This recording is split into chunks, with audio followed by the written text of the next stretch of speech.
Online class में आपका स्वागत है। आज का जो ये मेरा सेशन है, इसमें हम लोग इलेक्ट्रिक फील्ड इंटेंसिटी कैलकुलेट करेंगे गॉस लॉ का यूज़ करके। कहने का मतलब है एप्लीकेशन ऑफ गॉस लॉ को आज फिर से कंप्लीट करने की कोशिश करेंगे, क्योंकि जो आपका कल लेक्चर था, उसमें हम लोगों ने एप्लीकेशन ऑफ गॉस लॉ ही किया था, लेकिन उसके कुछ पॉइंट्स रह गए थे, उसको आज देख लेते हैं। जैसे कल हमने प्रूव कर लिया था, electric field intensity due to a point charge, field intensity due to a spherical shell, due to a solid body. ठीक है ना? इस टाइप से हमने कल डेटा देख लिए थे। चलिएगा आज स्टार्ट करते हैं। आपका एक और पॉइंट होगा, ई पॉइंट ले रहे थे या डी पॉइंट अभी रह गया था ना? कल के सेक्शन में डी पॉइंट होगा, electric field intensity due to a long wire. ठीक है, तो हेडिंग डाल दे रहे हैं, electric field intensity intensity due to a long wire, long charged wire. ठीक है ना? वही चार्ज नहीं होगा तो कैलकुलेशन भी नहीं आ पाएगी, ठीक है ना? ओके, सबसे पहले एक ज्योमेट्री कैल्क बना लेते हैं यहाँ पर। एक वायर ले लेते हैं, ये इनफाइनाइटली लॉन्ग है, तो डॉट डॉट ऊपर कर दो और डॉट डॉट नीचे नीचे कर दो, ठीक है ना? ठीक है, डॉटेड डॉटेड कर दिया, बीच में एक सेक्शन हमने छोड़ दिया है, क्योंकि इसका थोड़ा-सा डेटा यहाँ पर क्लियर कर लेंगे कि ये लेंथ आपकी एल हमने थोड़ा सॉलिड लाइन से कर रखी है। इस पर कोई चार्ज दे दिया है, कितना चार्ज दिया है? पॉज़िटिव का ही देंगे और क्यू चार्ज हम लोगों ने इस पर दे दिया है। कितना दे दिया? क्यू चार्ज, ठीक है? अब क्या होता है कि जब भी आपको इसकी इलेक्ट्रिक फील्ड कैलकुलेट करनी होगी, तो एक पॉइंट ऑफ ऑब्जर्वेशन भी तो होगा। तो चलिएगा, एक पॉइंट ऑफ ऑब्जर्वेशन ले रहे हैं। इस वायर से यहाँ कुछ डिस्टेंस r पर एक पॉइंट P है, ठीक है ना? अब आपको वही स्टोरी करनी होगी। एक गॉसियन सरफेस ऐसे बनाना पड़ेगा जो इस पॉइंट P को पास करता हुआ जाए और इस चार्ज बॉडी को कवर कर ले या इनक्लोज कर ले, ठीक है ना? तो आप खुद देखो, मैंने भी आपको कल बताया था, इससे पहले जब हमने गॉस लॉ को समझाया था, तो वहां भी बताया था कि जो गॉसियन सरफेस होता है वो सिमेट्रिकल टू द बॉडी होता है, ठीक है? और सिमेट्रिकल टू द बॉडी हो तो ज्यादा अच्छा है, ठीक है ना? बन तो और भी चीजें जाती हैं, लेकिन अगर सिमेट्रिकल टू द बॉडी यहाँ पर बनाने की कोशिश करेंगे, तो देखो जरा, एक वायर का अगर ज़ूम करें, ठीक है? इतना ज़्यादा इसको फैला दें इस वायर को, तो ये भी इस पॉइंट पर टच होता हुआ चला जाए, तो यहाँ पर एक सिलेंडर बन जाएगा, ठीक है ना? देखो, मैं वही काम कर रहा हूँ, यहाँ पर सिलेंडर बना दे रहा हूँ। पहले इस चार्ज को थोड़ा-सा यहाँ हटा दो, ताकि सिलेंडर आसानी से दिख जाए, ठीक है? देखो, इसका ये वाला जब हम इसको ज़ूम करेंगे वायर को, तो यहाँ पर भी पास होता हुआ जाएगा और यहाँ इतना ही डिस्टेंस इधर ले लेगा। ठीक है? और ये नीच में क्रॉस सेक्शन एरिया नीचे दिखाई दे जाएगा, ऊपर भी एक क्रॉस सेक्शन एरिया दिख जाएगा। इस टाइप से ये सिलेंडर बन जाएगा, ठीक है? चार्ज तो पूरा है ये वायर, ऊपर जो डॉटेड डॉटेड है वो भी चार्ज है, नीचे भी चार्ज है। हम लोग ना एक एल लेंथ का कंसीडर कर ले रहे हैं सिलेंडर, क्योंकि जब हम लोग एल लेंथ का निकाल लेंगे ना फील्ड कितना आ रहा है, तो इनफाइनाइट लेंथ को निकालने के लिए उसी में थोड़ा-सा डेटा का करेक्शन कर लेंगे, अगर वो लेंथ पर डिपेंड है तब। ठीक है ना? तो चलिए देख लेते हैं क्या दिक्कत है। और इसका जो रेडियस बन रहा है वो तो r ही है, क्योंकि क्रॉस सेक्शन का वही डिस्टेंस बनेगा जो ये पॉइंट ऑफ ऑब्जर्वेशन की डिस्टेंस है। ये भी रेडियस कितनी हो जाएगी? r, ठीक है ना? अब देखो, यहाँ पर जो फ्लक्स आउट हो रहा होगा इस बॉडी से, यही तो गॉस ने कहा था। गॉस थ्योरम में क्या कहा गया है? From Gauss theorem, from Gauss theorem, Gauss law, Gauss law से क्या कहा गया? जो फ्लक्स नेट है, यानी कि जो नेट फ्लक्स है, वो इक्वल टू किसके होता है? Net flux. Net flux equal to the किसके होता है? E dot ds। ये तो बेसिक डेफिनेशन है, और यही इसको निकालने का तरीका क्या बताया था गॉस ने? q enclosed upon epsilon not. लेकिन अब क्वेश्चन ये है, नेट फ्लक्स में सरफेस भी तो देखो कितने हैं। जो आपने ये गॉसियन सरफेस बनाया है, इसके सरफेस यानी कि कितने सरफेस आ रहे हैं? देखो, इसमें ना 3 सरफेस मिल रहे हैं। एक तो ये कर्व्ड सरफेस मिल रहा है सिलेंडर में, जैसे ये सिलेंडर है, इसका एक तो ये कर्व्ड सरफेस होता है, एक इसका ये अपर पार्ट होता है जो एक प्लेट की तरह बिहेव करता है, एक बॉटम पार्ट होता है जो प्लेट की तरह बिहेव करता है। तो फ्लक्स जो आउट होगा वो 3 सरफेस से देखा जाएगा, ठीक है ना? तो चलिएगा हम लोग ये भी देख ले रहे हैं 3 सरफेस से कौन-कौन सा फ्लक्स होगा आउट। देखो ज़रा, अगर मैं इस कर्व्ड सरफेस की बात करूँ तो जो इलेक्ट्रिक फील्ड लाइन्स हैं वो वायर जैसे ये वायर है और ये अगर चार्ज्ड वायर है तो इसके रेडियली इलेक्ट्रिक फील्ड लाइन्स सभी डायरेक्शंस में निकल रही होंगी, ठीक है ना? तो अगर मैं यहाँ पर भाई एक छोटा-सा एलिमेंट कंसीडर कर लूँ, तो यहाँ से जो सरफेस एरिया की डायरेक्शन है वो तो इधर की तरफ है और फील्ड लाइन्स भी आपकी किधर की तरफ आ रही होंगी? आउटवर्ड डायरेक्शन में। इलेक्ट्रिक फील्ड भी आपकी ई वेक्टर इधर ही निकल रही होंगी, ठीक है ना? तो यहाँ पर जो थीटा एंगल होगा, थीटा एंगल आपको पता है किसके बीच होता है? Area vector and electric field intensity की डायरेक्शन के बीच में जो एंगल होता है वो कितना हो जाएगा? 0। वही कहानी अब इस वाले सरफेस के लिए देख लो जो ये अपर सरफेस है। अपर सरफेस का जब एरिया वेक्टर की बात आती है, तो इसका जो एरिया वेक्टर होगा वो किधर होगा? अपवर्ड डायरेक्शन में। किधर होगा? अपवर्ड डायरेक्शन में क्योंकि प्लेट ऐसे है ना, सिलेंडर ऐसे है तो इसका एरिया वेक्टर अपवर्ड होगा ना, ठीक है? और जो फील्ड लाइन्स होंगी वो यहाँ से निकल रही होंगी इधर की डायरेक्शन ई हो जाएगा इधर और एरिया वेक्टर हो जाएगा इधर। तो एंगल बनेगा इनके बीच में कितना? 90 डिग्री। ऐसे ही अगर मैं बॉटम वाले पार्ट की बात करूँ तो यहाँ भी देखो जो एरिया वेक्टर होगा वो तो एस टाइप से यहाँ पर होगा, डीएस वेक्टर, ठीक है ना? और जो इलेक्ट्रिक फील्ड लाइन्स होंगी वो इस डायरेक्शन से निकल रही होंगी। तो एंगल हो जाएगा यहाँ भी कितना 90 ये इलेक्ट्रिक फील्ड वेक्टर का डायरेक्शन है। देखो अपर सरफेस और बॉटम सरफेस जो प्लेट वाला सरफेस है इनका जो angle between E and D S है वो 90 है। ठीक है? यानी कि यहाँ पर फ्लक्स और यहाँ पर फ्लक्स आपका 0 हो जाएगा। क्यों? क्योंकि आपकी डेफिनिशन कहती है E dot DS dot product है और डॉट प्रोडक्ट उन 2 वेक्टर्स के बीच में जो 90 डिग्री पर है। तो सीधी-सी बात है ईडीएस कॉस 90 करोगे कॉस 90 0 हो जाएगा।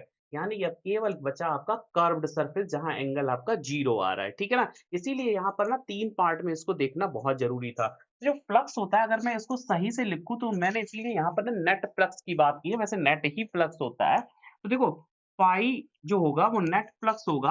अब हम लोग क्या करते हैं, इसको कैलकुलेट कर लेते हैं। पाई इक्वल टू द सभी सरफेस के लिए एक बार लिख लेते हैं। कैसे? फॉर अपर सरफेस के लिए यू बना लो, ठीक है?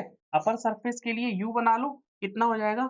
E D S cos 90 plus lower surface के लिए यही बना लो, ई डी एस कॉस 90, ठीक है ना? ये किसके लिए हो गया? Lower surface. कर्व्ड सरफेस के लिए क्या बना लोगे? Integral of curved surface E D S cos 0। तो देखो जो आपने जो पाई लिखा था ना ई डॉट डी एस को ना 3 पार्ट में डिवाइड हो गया, ठीक है? ये अपर सरफेस, ये लोअर सरफेस और ये आपका, एक मिनट जरा माइक को लगा ले सही से।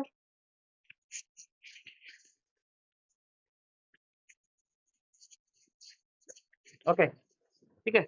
अपर सरफेस के लिए हो गया ई डी एस कॉस 90, ये 90 है, ठीक है? लोअर सरफेस के लिए cos 90 हो जाएगा और जो कर्व्ड सरफेस है इसको मैंने इंटीग्रल ऑफ c से रिप्रेजेंट किया है ईडीएस cos 0। ये टोटल इक्वल होगा q इनक्लोज्ड। अब q कितना है? देखो जरा, अगर इसको क्योंकि लाइन चार्ज है और लाइन चार्ज की जो चार्ज डेंसिटी होती है वो लैम्डा होती है। अगर इस वाली बॉडी पर चार्ज आपका q डैश है, देखिएगा पूरा जो चार्ज था वो तो q था, ठीक है? इतने सिलेंडर में कितना चार्ज होगा? इतने सिलेंडर में होगा लैम्डा इंटू एल चार्ज होगा। यानी कि क्यू डैश की वैल्यू कितनी हो जाएगी? हम लोग क्यू डैश कंसीडर कर ले रहे हैं क्योंकि इतने पार्ट पे चार्ज जो होगा वो कुछ कम होगा पूरी बॉडी के कंपैरिजन में, ठीक है ना? तो Q dash equals to the lambda into L. आपको पता है लाइन चार्ज डेंसिटी में अगर लाइन का मल्टीप्लाई कर दें या एलिमेंट का मल्टीप्लाई कर दें या लेंथ का मल्टीप्लाई कर दें तब चार्ज आ जाता है, ठीक है? ऐसे सरफेस में हम लोग क्या लेते हैं? सिग्मा इंटू एरिया, ठीक है ना? तो आपको ये याद रखना पड़ेगा जो लाइन चार्ज थी इसकी एक लेंथ एल कंसीडर की है तो इतना जो कवर हुआ है ना, सिलेंडर ने कवर किया है ना लेंथ वो एल है। अब इसमें चार्ज कितना हो जाएगा? Enclose q dash equal to lambda into l. तो इसको लिख लेते हैं क्यू इनक्लोज कितना है? Q dash upon epsilon not. Okay, अब कुछ नहीं करना, ये दो पार्ट तो खत्म हो जाएंगे। ई डीएस डीएस निकाल लेंगे, सॉरी ई को बाहर निकालेंगे, डीएस का इंटीग्रल कर देंगे। अब चलिएगा नेक्स्ट पेज पे, यहाँ पर हो जाएगा ई बाहर आ जाएगा integral of DS equal to the Q dash था ना, Q dash upon epsilon not था ना, क्यू डैश की वैल्यू कितनी हो जाएगी? Lambda into L upon epsilon not, ठीक है? Lambda into L upon epsilon not, ठीक है? इतना हो जाएगा। तेरा माइक डिस्टर्ब कर रहा है, फिक्स नहीं हो पा रहा है, ठीक है? कोई बात नहीं है। ओके, इतना हो जाएगा। ई डी एस, ई तो बाहर है, ई इसलिए बाहर कर दिया क्योंकि पूरा जो कर्व्ड सरफेस होगा उसका किसी भी पॉइंट पर इलेक्ट्रिक फील्ड इंटेंसिटी इक्वल आएगी क्योंकि ये जो रॉड है अगर इसके सराउंडिंग में कर्व्ड सिलेंडर बना दिया जाए, कहने का मतलब है एक गॉसियन सरफेस बना दिया जाए, तो इस रॉड से उस सिलेंडर की सरफेस की डिस्टेंस इक्वल हो जाएगी ना। तो जब ये इक्वल हो जाएगी तो वहां पर फील्ड इंटेंसिटी भी इक्वल होगी, क्योंकि चार्ज बॉडी तो ये है ना।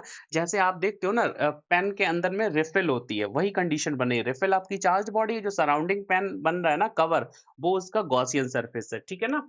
अब आपको कुछ नहीं करना, ds सरफेस एरिया किसका दे रहा है ये? Surface area of the curved surface of the cylinder. तो सिलेंडर के कर्व्ड सरफेस का सरफेस एरिया कितना होता है? आपको पता है, बट इंटीग्रल ऑफ ds कितना हो जाएगा? 2 पाई आर एल। ये तो आपको पता है ना कितना होता है, 2 पाई आर एल, ठीक है ना। ये छोटी सी मैथमेटिक्स है, इसमें ज्यादा दिमाग नहीं लगाना है। E into 2 pi R L equal to the lambda L upon epsilon not, ठीक है ना। एल से एल चला गया, लो एल की कहानी खत्म हो गई। ई कितना आ जाएगा? Lambda upon 2 pi epsilon not R. Okay, तो ये आ गई electric field intensity due to a line charge. यहाँ पर एक बात दिखाई दे रही है कि ये जो फील्ड इंटेंसिटी है ये डिपेंड नहीं कर रही है length of the wire. Wire की लेंथ कहीं आ रही है, यहाँ पर सिर्फ पॉइंट ऑफ ऑब्जर्वेशन आर आ रहा है, ठीक है ना। तो जब लेंथ नहीं आ रही है, इसका मतलब साफ हो गया है, आप चाहे इनफाइनाइट लेंथ का यानी बहुत बड़ी लेंथ का वायर लो या कम लेंथ का वायर ले लो, ठीक है, फील्ड इंटेंसिटी डिपेंड करेगी सिर्फ पॉइंट ऑफ ऑब्जर्वेशन आपकी वायर से कितना डिस्टेंस पर है, ठीक है ना। इसको याद रखिएगा, कभी कभार क्वेश्चन आ जाता है, यानी कि E inversely proportional to the 1 upon R है यहाँ पर, that is E inversely proportional to the 1 upon R. बाद बाकी कांस्टेंट है, लैम्डा भी कांस्टेंट दिया जा सकता है, कभी कभार वेरिएबल भी देगा, ठीक है, लेकिन लैम्डा यहाँ पर तो कांस्टेंट है। 2 पाई एप्सिलॉन नॉट भी कांस्टेंट है, आर पर डिपेंड कर रहा है, इस टाइप से, ठीक है ना। ओके, एक डाटा इसका ये निकल के आ गया। अब दूसरा हम लोग करेंगे, एक और पार्ट, ई पार्ट इसका लेंगे, electric field intensity due to a charged sheet. Okay, long charge sheet. Long क्यों करेंगे हम लोग? इनफाइनाइटली लॉन्ग या जिसका एरिया बहुत ज्यादा हो, इस टाइप से बोल देंगे, ठीक है। चलिएगा, यहाँ पर हेडिंग डाल देंगे D point, electric field intensity, electric field intensity, intensity due to a charge sheet, charge sheet. यहाँ पर भी हम लोग ना बहुत ही बड़ी चार्ज शीट लेंगे, ठीक है ना, इनफाइनाइटली चार्ज शीट लेंगे, ठीक है। तो चलिए बना लेते हैं, पहले कुछ डेटा क्लियर कर लेते हैं, कहाँ से डायग्राम बनेगा। ये एक चार्ज शीट बना ले रहे हैं, ठीक है। इसको कितना चार्ज दे दिया? पॉजिटिव ही देंगे, क्योंकि पॉजिटिव से फील्ड आउटवर्ड होती है, तो थोड़ा सा डायग्राम इजी हो जाता है बनाना, ठीक है, समझाना भी आसान होता है। और ये इनफाइनाइटली है, तो यहाँ पर डॉट डॉट डॉट डॉट कर दो, ठीक है, अपवर्ड डायरेक्शन में भी डॉट डॉट डॉट डॉट कर दो। जितना आपने सॉलिड लाइन से बनाया है एरिया, वो आप लोग एरिया दे दो, इसका कितना है ए, और इस पर पूरी बॉडी पर जो चार्ज गया है वो क्यू है, ठीक है। और इतनी जो बॉडी रह गई है बीच में, इस पर सपोज चार्ज आप ले लो क्यू डैश, ठीक है। ऐसा इसलिए करते हैं क्योंकि आपने ना पूरी शीट को चार्ज किया है क्यू से, तो जो एरिया आपने कवर कर रखा है जिसके लिए आप एक्सपेरिमेंट करोगे ना, वो एरिया कुछ और मान ले रहे, एम कंसीडर कर ले, क्योंकि बाद बाकी एरिया तो इनफाइनाइट है, इस पर चार्ज क्यू डैश कंसीडर कर ले रहे, ठीक है ना। अब क्या करेंगे, इसके लिए गॉसियन सरफेस बनाएंगे, ठीक है ना। अब क्वेश्चन ये है, इसके लिए गॉसियन सरफेस कैसे बनेगा? भाई कुछ नहीं करना है, देखिएगा, जो ये चार्ज्ड प्लेट होती है, अगर मैं इसकी बात करूं, सपोज ये कोई एक प्लेट है, चार्ज्ड प्लेट है, इस टाइप से देखो, ठीक है। अगर ये पूरी की पूरी बॉडी चार्ज है, तो इसके इस साइड भी इलेक्ट्रिक फील्ड लाइंस निकल रही होंगी, इस साइड भी निकल रही होंगी, दोनों साइड निकल रही होंगी ना। तो एक ऐसा सरफेस बनाओ जो इस बॉडी को कवर भी करे, और जहां भी पॉइंट ऑफ ऑब्जर्वेशन होगा उसको भी कवर करता हुआ जाए, मतलब उस पर टच करता हुआ जाए, और इस पूरी बॉडी को इनक्लोज कर दो। और सबसे अच्छी बात, उस जो गॉसियन सरफेस बनेगा, तो वहां पर जो इलेक्ट्रिक फील्ड इंटेंसिटी होगी उस सरफेस पर सभी पॉइंट पर इक्वल आनी चाहिए। तो अगर मैं इसका स्फीयर बना दूंगा, तो कहानी गड़बड़ हो जाएगी, क्योंकि स्फीयर देखो ऊपर से जाएगा ना, तो ऊपर तो इसको क्रॉस कर जाएगा, क्योंकि ये तो बहुत लंबी है, तो स्फीयर तो पॉसिबल है नहीं, ठीक है ना। स्फीयर पॉसिबल नहीं है, चलो क्रॉस भी कर गया, लेकिन यहाँ पर क्वेश्चन ये है ना कि इस वाले पॉइंट से स्फीयर की डिस्टेंस कम हो जाएगी, तो वो भी नहीं हो सकता है। तो आप क्या करो, आप यहाँ पर एक ऐसा सिस्टम बनाओ जो इस बॉडी को भी क्रॉस ना कर पाए और आपके पॉइंट को भी टच कर पाए और इलेक्ट्रिक फील्ड इंटेंसिटी ये दोनों ही जगह पर सेम आए, क्योंकि इससे फ्लक्स इधर की तरफ आ रहा होगा, इधर की तरफ आ रहा हो, तो दो ही जगह पर फील्ड लाइंस आ रही हैं, तो दो ही सरफेस आपके मिल जाए, बस एक इधर सरफेस मिल जाए, एक इधर सरफेस मिल जाए, बहुत ही आसान हो जाएगा। और हम लोग एक और बात बताते थे ना, जूम कर दो इस बॉडी को, तो वो भी सही था। अगर इस एक प्लेट को आप जूम करोगे तो वो क्यूब या क्यूबाइड बन जाएगा, वहाँ से भी निकाल सकते हो। लेकिन वो तरीका भी सही है, लेकिन ये ज़्यादा बेटर रहेगा कि इस वाली प्लेट के दोनों साइड सरफेस बन जाए। तो आप क्या करो, एक सिलेंडर को फिक्स कर दो इसके अंदर, ठीक है ना? तो चलिए ज़रा हम लोग इस डायग्राम को थोड़ा-सा ऐसे बना लेते हैं ताकि सिलेंडर फिक्स हो जाए, ठीक है? तो चलो ज़रा यहाँ पर पहले इसको थोड़ा-सा इरेज़ कर दे रहे हैं।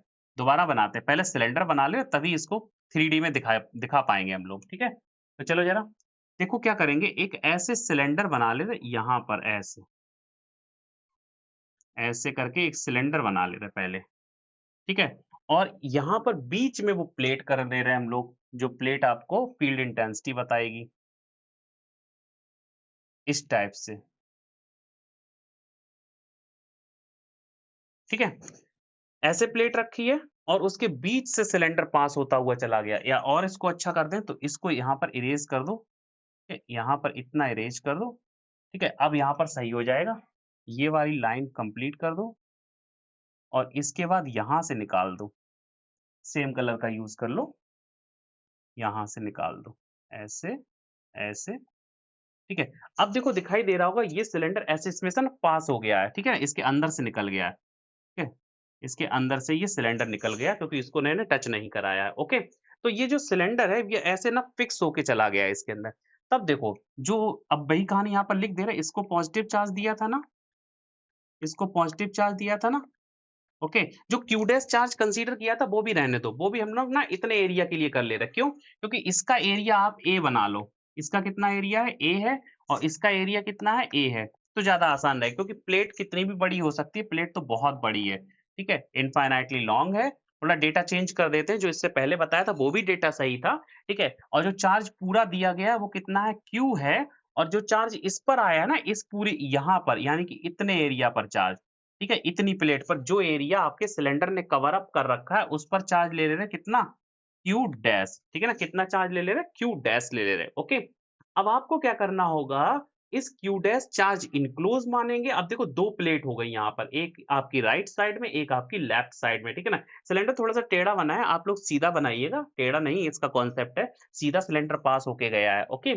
अब आप देखो 2 एरिया दिखाई दे रहे हैं यहाँ पर, एक कर्व्ड भी दिखाई दे रहा है, लेकिन कर्व्ड का फ़ील्ड यहाँ पर नहीं आएगा क्योंकि फ़ील्ड लाइन्स इधर है और कर्व्ड का एंगल ऊपर की तरफ है। ज़रा देखो, यहाँ पर अगर मैं आपको यहाँ पर वही कहानी है, सिलेंडर में 3 सरफेस एरिया होते हैं, इधर का सरफेस एरिया इधर हो जाएगा डीएस और इलेक्ट्रिक फ़ील्ड लाइन्स का एंगल भी इधर हो जाएगा, ठीक है ना? और इस प्लेट से इधर भी एरिया अगर देखा जाए तो यहाँ हो जाएगा डीएस इधर की डायरेक्शन में और इलेक्ट्रिक फ़ील्ड लाइन्स का भी एंगल इधर की तरफ हो जाएगा। तो देखो एक इधर फ्लक्स मिल रहा है, एक इधर फ्लक्स मिल रहा है, मतलब 2 फ्लक्स मिल रहा है और दोनों का एंगल 0-0 दिखाई दे रहा है सरफेस एरिया के साथ इलेक्ट्रिक फील्ड का, ठीक है ना?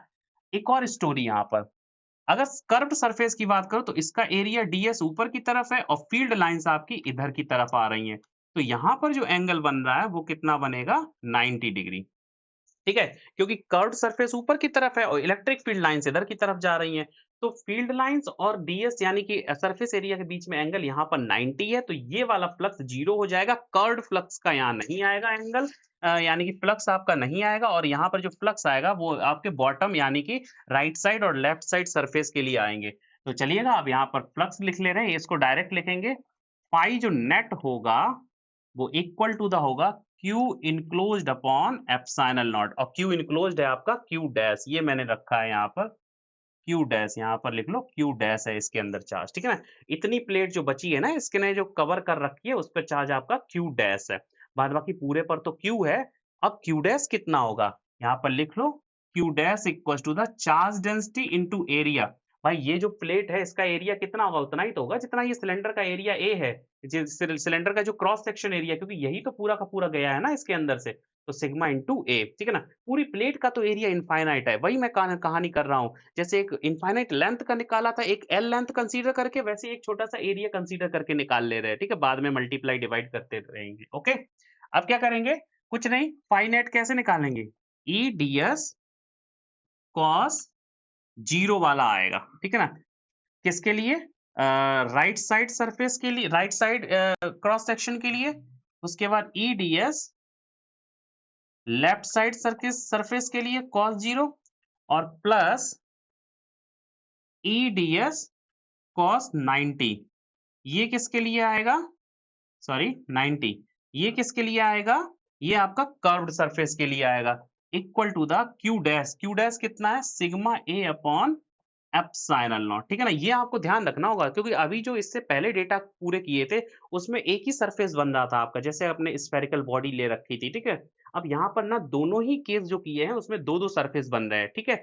अब देखो क्या करेंगे यहाँ पर, आपको कुछ नहीं करना, ये दोनों तो रहेंगे, ये टर्मिनेट हो जाएगा cos 90 वाला, तो ये cos 0 बन, ये भी बन, तो यहाँ पर EDS 2 टाइम्स ऑफ EDS हो जाएगा क्योंकि लेफ्ट साइड का जो सरफेस है और राइट साइड का सरफेस, ये जो क्रॉस सेक्शन, इनके एरिया सेम है, ठीक है ना? और एरिया है कितने टोटल? A कंसीडर किया है ना, तो बस बाद बाकी लिख लो यहाँ पर, नेक्स्ट पेपर पे चले जाओ। यहाँ हो जाएगा EDS का 2 टाइम्स हो जाएगा, ठीक है? लेफ्ट और राइट के एरिया इक्वल है, कुछ नहीं करना है। आप चाहो तो इक्वल ना करो, दोनों की वैल्यू रख दो तो भी आसान है। देखो कैसे, E integral of ds for left side plus E integral of ds for right side equal to the sigma A upon epsilon not, okay? अब EDS लेफ्ट साइड का एरिया कितना है? कर्व्ड सरफेस का, कर्व्ड बोल रहा हूँ, जो cross section इसका A है और राइट साइड का भी टोटल एरिया A रखा है, तो बस इंटीग्रल ऑफ ds कितना हो जाएगा? A, ये हो जाएगा E into A plus E into A equal to the sigma A upon epsilon not. A तो हट गया ना पूरे सिस्टम से, A चला जाएगा, A कॉमन लेके हटा दो, तो बचेगा कितना? 2E equal to the sigma upon epsilon not, E equal to the sigma upon 2 epsilon not, okay? इसको आपको याद रखना होगा, जो electric field intensity due to a charge sheet है वो ना तो एरिया पर डिपेंड कर रही है और ना ही पॉइंट ऑफ ऑब्जर्वेशन पर, वो कांस्टेंट आ रही है, यानी कि बहुत पास जब फील्ड निकालोगे तो वो कांस्टेंट आएगी। यहाँ पर जो r डिस्टेंस है वो बहुत दूर नहीं रखी है।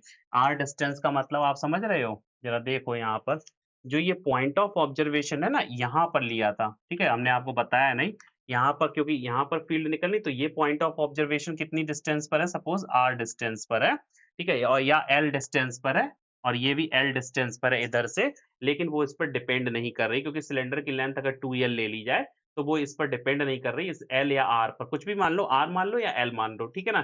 थोड़ी सी डिस्टेंस पास होगी अगर, तब अगर बहुत दूर होगा तो वहां पर फील्ड बिल्कुल नहीं आएगी, लेकिन कुछ डिस्टेंस पर जितनी आएगी, थोड़ा सा आगे पीछे करोगे इक्वल आएगी, कांस्टेंट आएगी, ठीक है? तो आपको ये ध्यान रखना होगा, सिग्मा अपॉन 2 एप्सिलॉन नॉट आती है, ठीक है? तो आज की क्लास में इतना ही रखेंगे। नेक्स्ट हम लोग इसके कुछ न्यूमेरिकल्स लेके आएंगे। देखिएगा न्यूमेरिकल वाला सेशन जो चल रहा है वहां से कंप्लीट करते रहो इसके न्यूमेरिकल, ठीक है ना? तो चलिए।